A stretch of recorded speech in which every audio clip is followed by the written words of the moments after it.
Assalamualaikum warahmatullahi wabarakatuh. Pada hari ini kita akan melanjutkan materi kita pada pertemuan sebelumnya. Kita masih akan membahas tentang menyusun laporan akuntansi sederhana dengan menggunakan Microsoft Excel. Pada pertemuan kali ini kita akan membahas tentang neraca lajur. Neraca lajur merupakan sebuah kertas kerja atau worksheet yang berisi semua data tentang akuntansi dan biasa digunakan untuk memudahkan ketika hendak membuat laporan keuangan. Neraca lajur atau worksheet ini juga menjadi suatu landasan yang digunakan untuk memeriksa dengan sebuah rekening buku besar yang telah disesuaikan. Tidak hanya disesuaikan saja, adanya keseimbangan juga disusun berdasarkan rekening dalam melakukan laporan keuangan.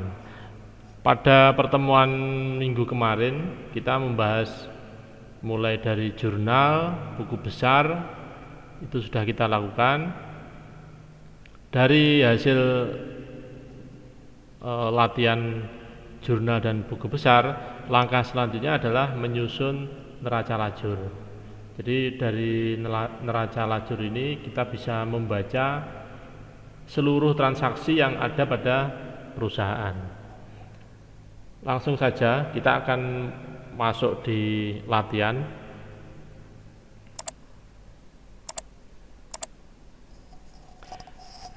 Pada pertemuan sebelumnya kita sudah membahas sampai pada buku besar. Jadi ini kita bisa melihat masing-masing saldo dari buku besar. Jadi ini salah satu teori yang menurut saya cukup efektif. Kita tidak perlu membuat satu persatu untuk perkiraan, untuk rekening perkiraan, untuk buku besarnya. Namun dengan satu lembar kerja ini kita sudah bisa membuat laporan untuk seluruh rekening perkiraan untuk membuat buku besar. Tinggal dipilih bentuk seperti ini. Seperti ini ya. Ini menurut saya cara yang paling efektif. Langkah berikutnya seperti tadi saya sampaikan, kita akan membuat neraca lajur. Langkahnya kita buat sheet dulu. Kita beri nama neraca lajur. Apa yang harus ada pada neraca lajur? Yang pertama, data rekening perkiraan harus ada. Jadi kalau bisa dijelaskan secara sederhana, neraca lajur itu adalah gabungan antara data saldo awal pada rekening perkiraan. Jadi pada saldo awal di sini digabungkan dengan jurnal umum yang kita lakukan atau biasa dengan transaksi yang kita lakukan, sehingga akan menampilkan saldo akhir untuk masing-masing rekening perkiraan. Jadi dalam neraca lajur nanti akan menampilkan saldo akhir dari masing-masing rekening perkiraan yang ditampilkan secara rinci dari saldo awal ditambah dengan transaksi dari jurnal umum sehingga menampilkan saldo akhir. Selain itu juga akan muncul keterangan atau langsung akan dilakukan pemisahan dari seluruh rekening perkiraan yang ada, mana yang masuk ke dalam neraca dan mana yang masuk ke dalam rugi laba, itu akan langsung ditampilkan. Di bagian bawah juga ada bagian untuk mengecek penjumlahannya atau mengecek keseimbangannya. Kalau dia tidak seimbang atau tidak balance, maka data yang kita masukkan atau proses yang kita buat kalau tidak balance berarti ada sesuatu yang salah. atau laporan yang akan kita buat pasti akan salah. Kalau sudah seimbang, itu bisa dikatakan data yang kita masukkan atau rumusan yang kita buat itu sudah benar. Mari kita membuat neraca lajur. Yang pertama, saya akan membuat data di atas dulu.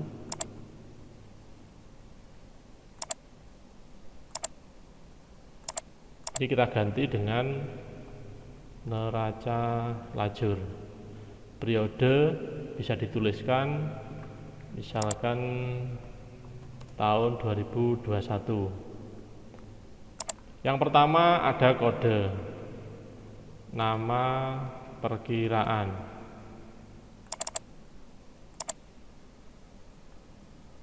Nanti kita akan memerlukan ini saldo normal dan posisi. Pada beberapa pertemuan sebelumnya, saldo normal ini berisi kondisi normal. Jadi misalkan kas jika bertambah dia pada posisi debit, sedangkan misalkan modal kalau dia bertambah pada posisi kredit. Nah itu kita buat saldo normal untuk nanti mempermudah dalam proses penyusunan neraca lajur. Kita beri SN, berikutnya ada posisi. Posisi ini yang dulu pernah saya sampaikan bahwa beberapa rekening perkiraan ini itu nantinya akan ada yang masuk ke dalam neraca, ada juga yang masuk ke dalam laba rugi atau rugi laba. Tentu secara teori nanti bisa Anda cek di materi sebelumnya, pada materi teori semester sebelumnya. Pos berikutnya ada saldo awal, ada transaksi, saldo akhir, laba rugi, dan yang terakhir neraca. Ini ada debit, kredit, ini kita copy saja.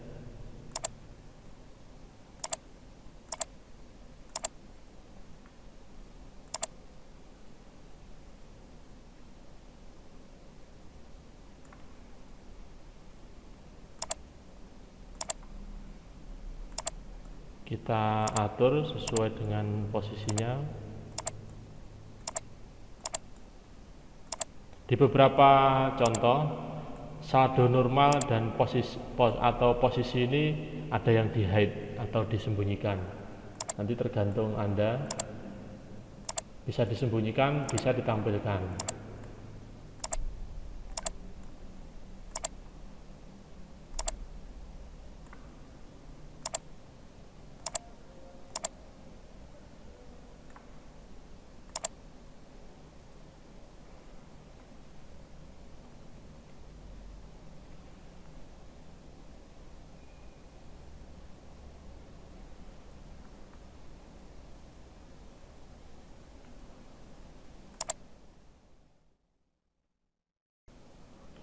Kita akan atur sesuai dengan bentuknya.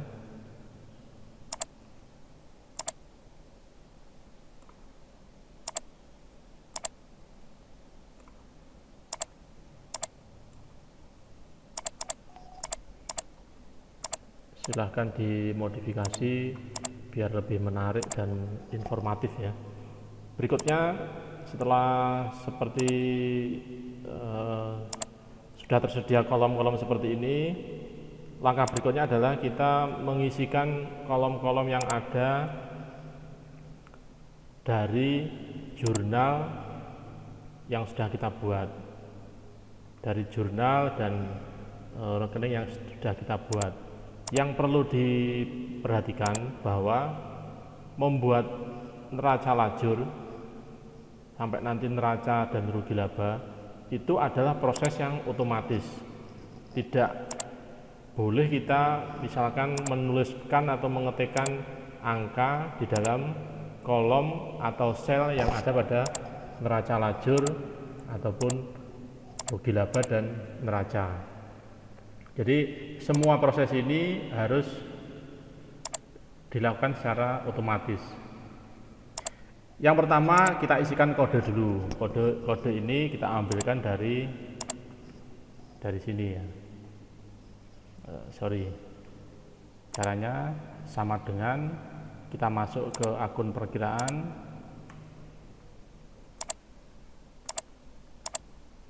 kita tarik sampai ke bawah.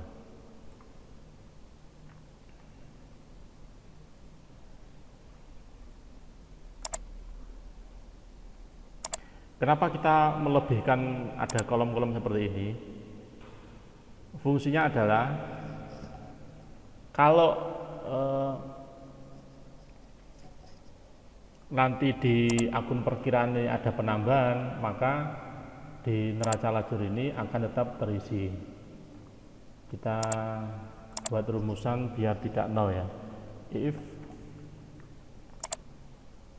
sama dengan 0, maka 0. Jika tidak,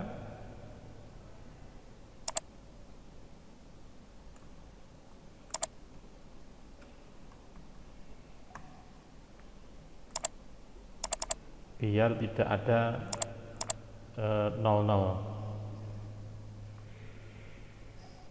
Ataupun sebenarnya bisa juga kita buat pas ya, atau disamakan persis dengan ini. Tapi kalau nanti ada penambahan, otomatis kita harus menarik rumusan lagi ke bawah. Berikutnya untuk nama. Nama ini sama.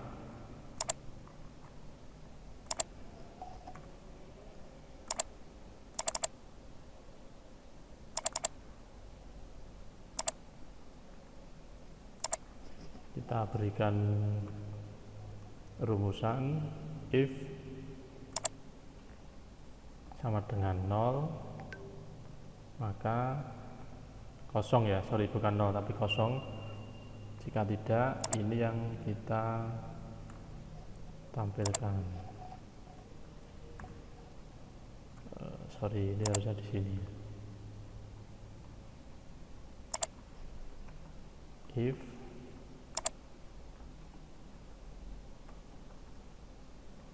jika tidak,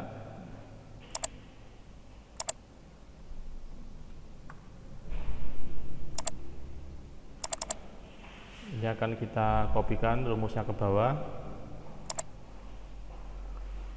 Berikutnya untuk saldo normal, rumusnya sama.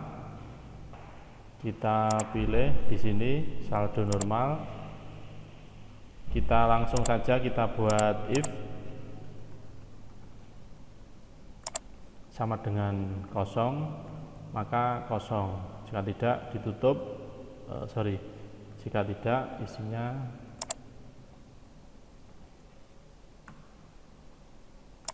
kita kopikan dengan mengklik 2 kali pada simbol plus. Untuk posisi juga sama. If jika posisi ini sama dengan 0, maka tampil 0. Jika tidak, maka tampil posisi yang sebenarnya, yang asli.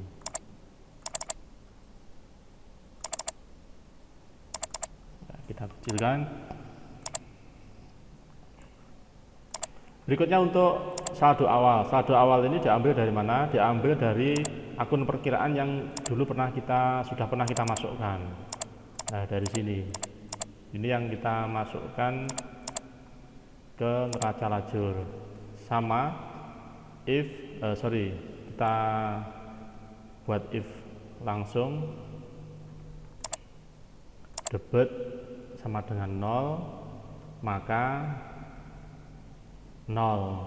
Jika tidak, ini yang akan muncul. Kita kopikan.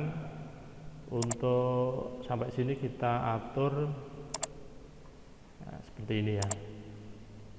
Kredit sama if jika kredit sama dengan 0, maka isinya 0. Jika tidak, isinya adalah sel kredit di sini atau kolom kredit di sini.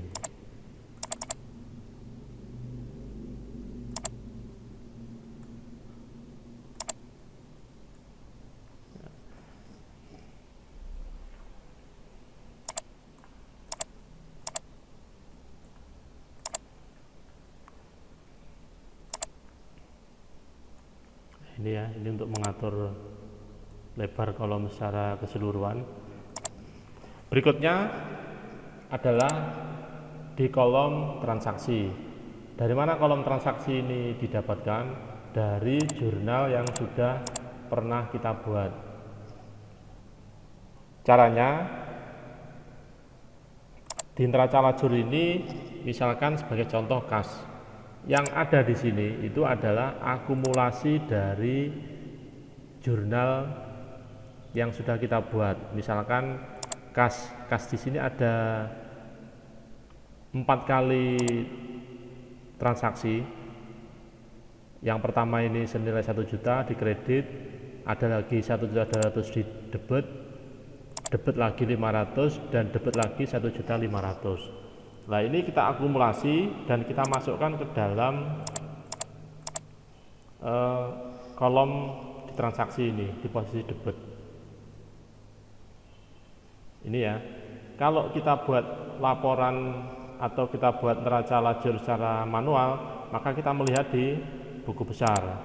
Nilai buku besar kita lihat secara manual, hasilnya berapa diketik di neraca lajur. Tapi ingat, neraca lajur menggunakan Excel harus bisa secara otomatis.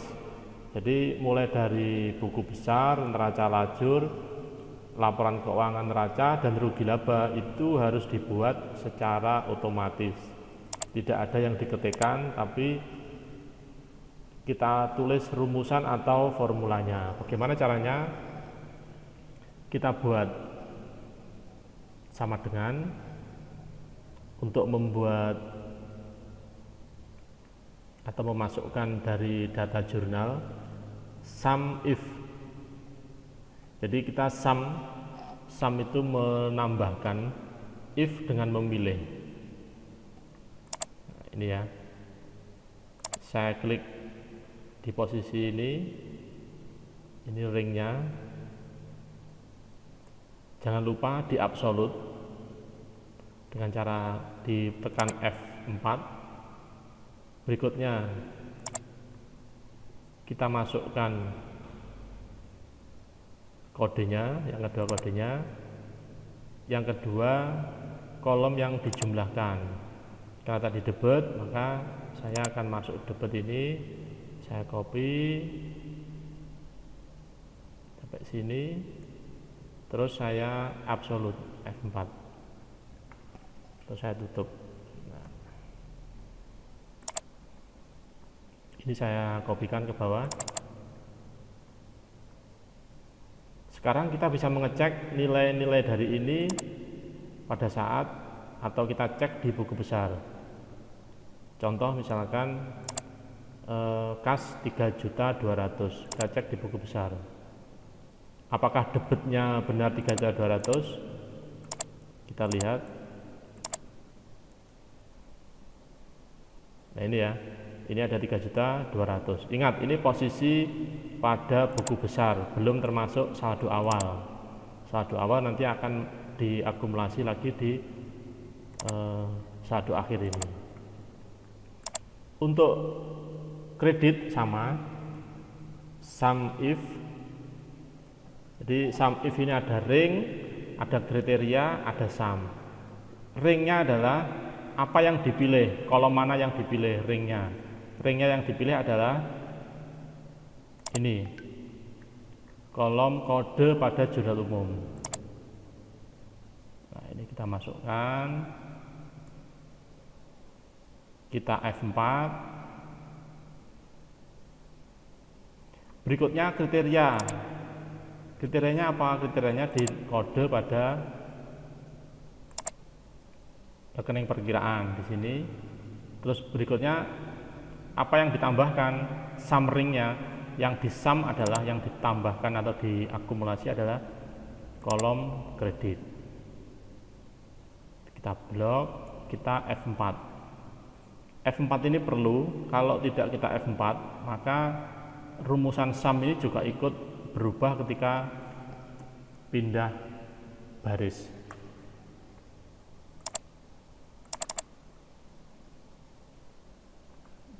Akan seperti ini. Kita lihat di posisi kas, debitnya sekian, kreditnya sekian. Kita cek di buku besar.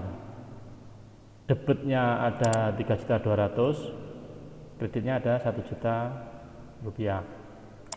Nah, ini sudah, kalau kita cek secara sederhana, kita sudah hampir benar ya. Berikutnya untuk saldo akhir. Saldo akhir ini adalah penjumlahan atau akumulasi dari saldo awal dan transaksi buku besar. Jadi nanti saldo normal ini akan sangat penting pada posisi saldo akhir. Jadi jika saldo akhirnya atau saldo normalnya debit, maka posisinya harus di debit. Kalau dia posisinya atau saldo normalnya di kredit, maka nanti saldo akhirnya posisinya di kredit. Caranya dengan mengetikkan sama dengan, berikutnya kita pilih if, jika. Ini kalau bahasa manusia jika saldo normal. Untuk penjelasan saldo normal bisa dilihat pada pertemuan sebelumnya. Jika saldo normalnya di kolom SN ini sama dengan DB atau debit, maka rumusnya adalah saldo awal debit ditambah transaksi debit dikurangi saldo awal kredit dikurangi lagi transaksi kredit. Jika tidak, maka 0. Ini kita kopikan. Ini sama halnya dengan di kredit, sama dengan if, jika SN ini posisinya kredit atau KR,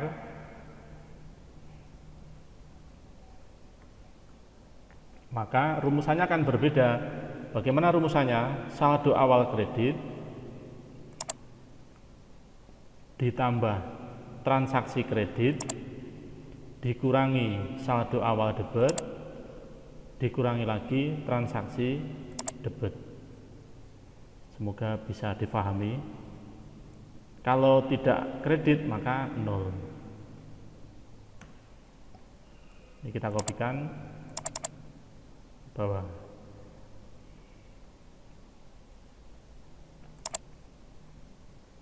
Untuk mengecek pada posisi ini, 3 bagian ini, saldo awal, transaksi sampai dengan saldo akhir, kita bisa menambahkan di sini.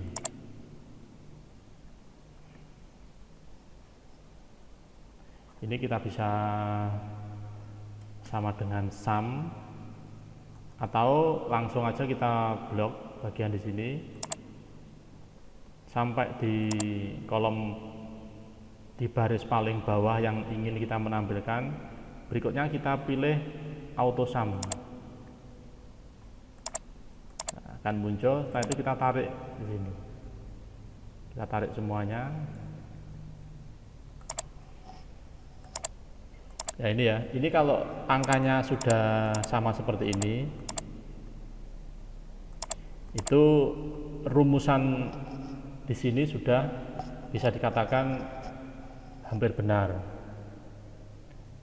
Namun perlu diingat, laporan ini belum tentu benar kalau inputannya tidak benar. Jadi laporan itu hanya menampilkan dari inputan yang kita buat. Jadi sebagus apapun rumus kita membuat sesuatu, kalau inputnya salah maka otomatis juga akan salah. Berikutnya laba rugi.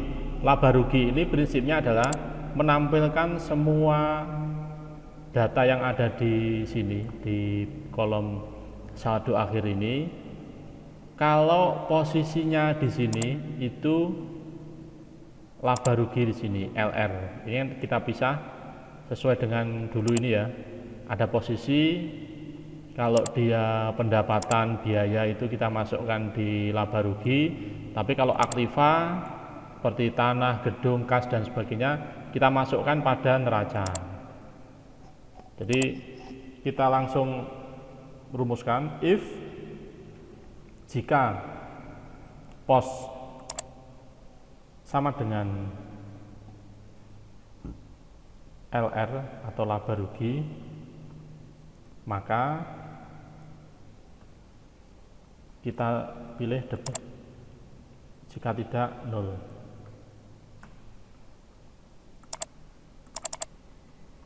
Ini sama if sama dengan LR, maka value if true jika benar itu ya, ini di kredit. Berikutnya value if false jika nilai salah dari LR ini ya, berarti selain LR maka nol. Kita kurung tutup, kita enter. Kita lihat hasilnya. Di posisi ini, nah ini ya, ini di posisi laba rugi selalu atau biasa tidak balance, artinya nanti akan ada selisih. Selisihnya ini nanti akan dimasukkan di neraca, seperti itu ya. Ini sama dengan laba rugi. Yang diseleksi adalah jika posisinya di NR atau neraca. Jadi di kolom neraca ini prinsipnya adalah menampilkan seluruh saldo akhir yang posisinya di neraca.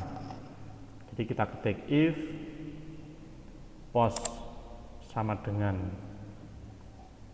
NR atau neraca, jika benar maka dipilih saldo akhir debit, jika tidak nol. Kita kopikan. Ini sama if posisi sama dengan NR, maka kita masukkan data kredit, jika tidak nol. Kita enter. Sampai di sini kita sudah bisa membuat neraca lajur untuk jurnal yang sudah kita masukkan. Di sini ada selisih, langsung aja kita ketik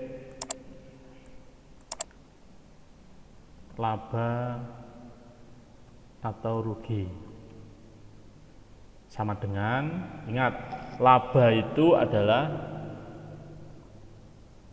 posisi kredit dikurangi debit, karena ini ya penjelasan sederhananya, pendapatan itu masuk di kredit. Kalau kita lihat, coba lihat, pendapatan itu masuk di kredit, sedangkan biaya itu masuk di debit. Berarti artinya kredit min debit 300 ini akan menambahkan di bagian sini. Ini kalau kita ketik untuk mengecek,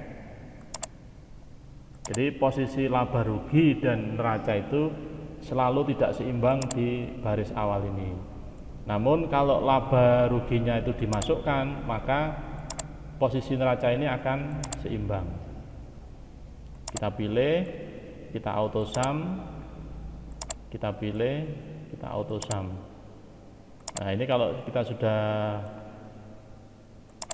nilainya seimbang, ini bisa dikatakan rumusan yang sudah kita buat sudah sesuai. Sekarang untuk menguji ini kita akan membuat data jurnal baru. Contoh, misalkan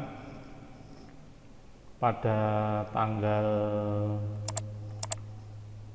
05/02/2021 ada transfer ke bank, misalkan contoh ya, kas keluar atau memasukkan dari kas ke bank atau setor ya istilahnya, setor ke bank. Yang disetor apa? Yang disetor otomatis dari kita belum punya bank ya, bisa kita masukkan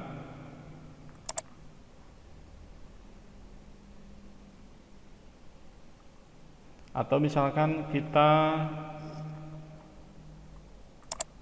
membayar listrik aja, misalkan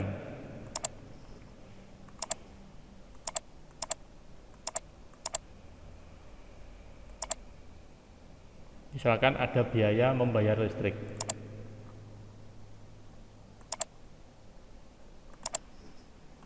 Misalkan bayar listrik, ini yang bertambah adalah biaya bayar listrik, misalkan 200.000, mengambil dari kas